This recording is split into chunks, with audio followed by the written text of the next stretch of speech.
مہینہ ہے، اور ماہ رمضان مبارک کا مہینہ یہ وہ عظیم مہینہ ہے کہ جس میں مومن کا رزق بڑھا دیا جاتا ہے۔ اس مہینے کے بارے میں حضور نے ارشاد فرمایا شبان شہری و رمضان شہر اللہ، کہ شبان میرا مہینہ ہے اور رمضان اللہ کا مہینہ ہے۔ اور اس ماہ رمضان مبارک کے روزے کے بارے میں اللہ تعالیٰ نے قرآن کریم میں ارشاد فرمایا، اللہ تعالیٰ نے ارشاد فرمایا یا ایھا الذین آمنوا کتب علیکم الصیام کما کتب علی الذین من قبلکم لعلکم تتقون، کہ اے ایمان والو تم پر روزے فرض کیے گئے ہیں جیسے تم سے پہلے لوگوں پر فرض کیے گئے تھے کہ تاکہ تم پرہیزگار بنو۔ تو اللہ تعالیٰ رمضان مبارک کے روزے رکھنے کا حکم ارشاد فرما رہا ہے کہ اے ایمان والو تم پر روزے فرض کیے گئے ہیں۔ اور ایک حدیث مبارکہ میں حضور نے ارشاد فرمایا، حضور ارشاد فرماتے ہیں من صام رمضان ایمانا و احتسابا غفر له ما تقدم من ذنبہ، کہ جو بھی ایمان و اخلاص کے ساتھ رمضان مبارک کے روزے رکھے گا اس کے سب کا سب گناہ معاف ہو جائیں گے۔ تو اس ماہ رمضان مبارک کے روزے رکھیں اور اس ماہ رمضان مبارک کا ادب بھی کریں، اس کی تعظیم بھی کریں۔ اور حضور نے ارشاد فرمایا کہ ماہ رمضان مبارک کے روزے رکھا کرو۔ اور حضرت موسیٰ علیہ السلام نے ایک مرتبہ اللہ تعالیٰ کی بارگاہ میں عرض کی کہ یا اللہ جو مرتبہ مقام تو نے مجھے عطا فرمایا ہے کیا تو نے میرے سوا کسی اور کو نہیں عطا تو نہیں کیا، کیونکہ یا اللہ تو مجھ سے کلام کرتا ہے، میں تم سے ہم کلامی کرتا ہوں۔ تو موسیٰ علیہ السلام کو اللہ تعالیٰ نے فرمایا کہ اے میرے کلیم بے شک یہ درست ہے، مگر آخر میں میرے محبوب آئے گا اور اس کی امت کی شان یہ ہوگی وَأَنَا أَكُونُ أَقْرَبُ إِلَيْهِ مِنْكَ، میں تجھ سے بھی ان کے ذرا قریب ہوں گا۔ تو اب موسیٰ علیہ السلام نے اللہ تعالیٰ کی بارگاہ میں عرض کی کہ یا اللہ وہ کیسے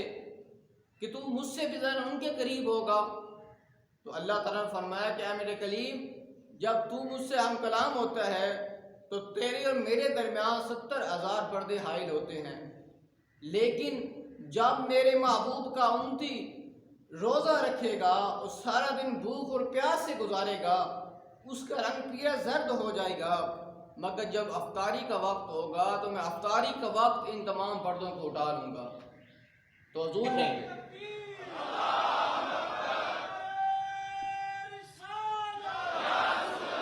یہ رمضان مبارک کے روزے کے بارے میں حضور نے ارشاد فرمایا،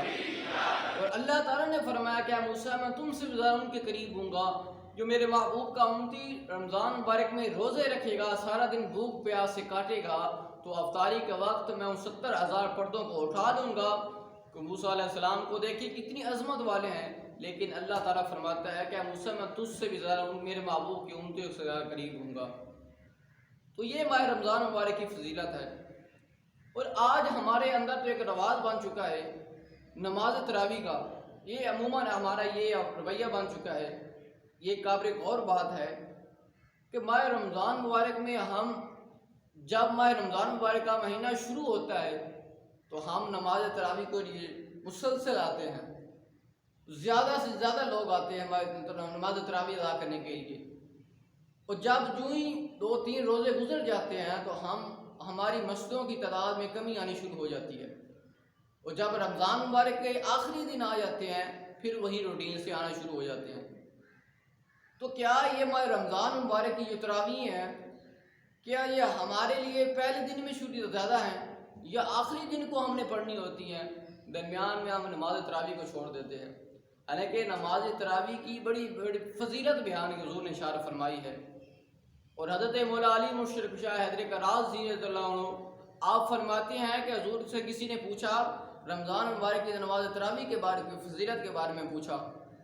تو حضور نے اشارہ فرمایا کہ جو بھی شخص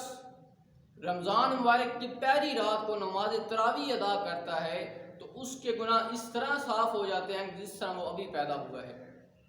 اور جو شخص رمضان مبارک کی دوسری رات کو نماز تراویح ادا کرتا ہے اس کے اور اس کے والدین کے تمام گناہ معاف ہو جاتے ہیں۔ پھر حضور نے اشارہ فرمایا جو تیسری رات کو نماز تراویح ادا کرتا ہے تو حضور نے اشارہ فرمایا عائشہ معلّہ سے ایک فرشتہ اس شخص کو اپنے گناہوں کی بخشش کے لیے خوشخبری سناتا ہے، اور جب چوتھی رات نماز تراویح ادا کرتا ہے تو حضور نے اشارہ فرمایا کہ کہ اللہ تعالیٰ اس کو تورات، زبور اور انجیل قرآن پاک کا ثواب عطا فرماتا ہے۔ جب 5ویں رات کو نماز تراویح ادا کرتا ہے تو حضور ارشاد فرماتے ہیں کہ اللہ تعالیٰ اس شخص کو اس شخص جتنا ثواب عطا فرماتا ہے کہ جس نے مسجد نبوی، مسجد حرام اور مسجد اقصی میں نماز ادا کی۔ اور حضور نے ارشاد فرمایا یہاں تک کہ جب حضور نے ہر رات کی فضیلت عطا فرمائی، بیان فرمائی ہے، مختلف حضور نے ارشاد فرمایا کہ ہر رات کی فضیلت اب مختلف ہے، اور حضور نے ارشاد فرمایا یہاں تک کہ حضور ارشاد فرماتے ہیں کہ جب رمضان مبارک کی 30ویں رات آ جاتی ہے اور جو بندہ نماز تراویح ادا کرتا ہے تو اللہ تعالیٰ اس کو فرماتا ہے، قیامت والے دن اللہ تعالیٰ فرمائے گا کہ اے میرے بندے، یہ جنت کے میوے تیرے لیے ہیں، جہاں سے تو چاہے تو کھا لے، اور یہ آب کوثر ہے، جہاں سے تو چاہے یہ آب کوثر ہے، جتنا چاہے تو پی لے۔ تو یہ ماہ رمضان مبارک میں نماز تراویح کی فضیلت ہے۔ تو خدا را اس ماہ رمضان مبارک کی تراویح کو اپنے معمول بنا رہے ہیں کہ ہم نے پورے مہینے میں نماز تراویح ادا کرنی ہے۔ یہ نہیں کہ ہم پہلے دن کچھ دن آتے رہیں تراویح ادا کریں، پھر آخر میں کچھ آئیں لیکن درمیان میں ہم چھوڑ دیں، نہیں، ہر رات کی الگ الگ حضور نے فضیلت بیان فرمائی ہے۔ اور نماز تراویح میں قرآن سنیں، کیونکہ قرآن کی بڑی فضیلت ہے۔ رمضان مبارک میں قرآن تلاوت کرنے کی، قرآن کی سننے کی بڑی فضیلت ہے۔ حضرت عبداللہ بن عمر رضی اللہ عنہ فرماتے ہیں کہ حضور نے ارشاد فرمایا